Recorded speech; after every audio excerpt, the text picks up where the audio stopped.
اسی طرح سے ان دنوں کے اندر ایک مسئلہ بہت پوچھا جاتا ہے، خاص طور پر آج 29 تاریخ ہے ذی القعدہ کی، ایک مسئلہ بہت زیادہ پوچھا جاتا ہے، وہ ہر شخص پوچھ رہا ہوتا ہے، حالانکہ اس مسئلے کا تعلق ہر فرد سے نہیں ہے بلکہ ان افراد سے ہے جو لوگ صاحب حیثیت ہیں اور قربانی کر رہے ہیں۔ وہ مسئلہ یہ ہے کہ بال کاٹنا، ناخن کاٹنا، بدن کے بال کاٹنا یا ناخن کاٹنا، یہ عشرہ ذی الحجہ کے اندر یہ حکم ہے کن لوگوں کے لیے، اور اس حکم کا درجہ کیا ہے؟ یہ حکم فرض ہے، یہ حکم واجب ہے، یہ حکم مستحب ہے، یہ حکم مسنون ہے، کیا ہے؟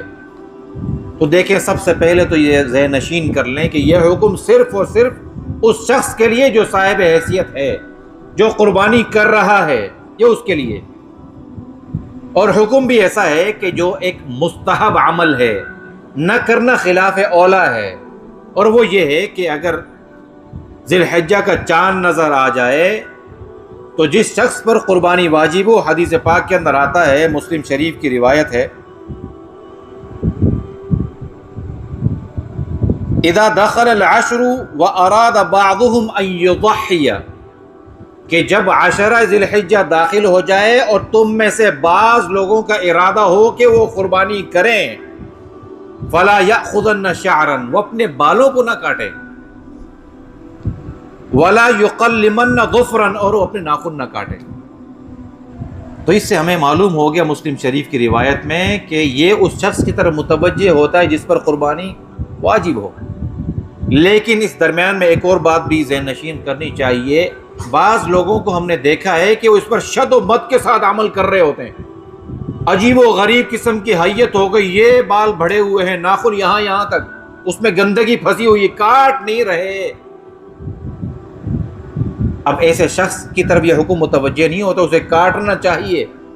کیونکہ اس میں گندگی ہے، غلاظت ہے، جراثیم ہے، وہ اس ہاتھ سے استنجا کرتا ہے، عجیب و غریب حیت بنا رکھی ہے، تو ایسے شخص کی طرف نہیں متوجہ ہوتا، اسے کاٹنے چاہیے، کیونکہ اب اس کی طرف دوسرا حکم متوجہ ہوتا ہے کہ وہ اس گندگی کی حالت میں اس ہاتھ سے کھانا کھائے گا، اس سے جراثیم جائیں گے اور بیماریاں پھیلیں گی، جان کے ضیاع ہونے کا خدشہ ہے۔ تو شد و مت کے ساتھ نہیں، ہاں کاٹ لے تو بہت اچھی بات ہے، نہ کاٹنا خلاف اولا ہے، لیکن اگر نہیں کاٹ سکا، مصروفیت تھی،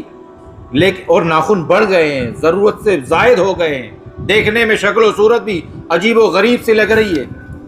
بعض اوقات ہوتا ہے نا، پتہ ہی نہیں چلتا بندہ کون سا ہے اور بکرا کون سا ہے، اتنی بری حالت نہیں بنانی چاہیے۔ تو اگر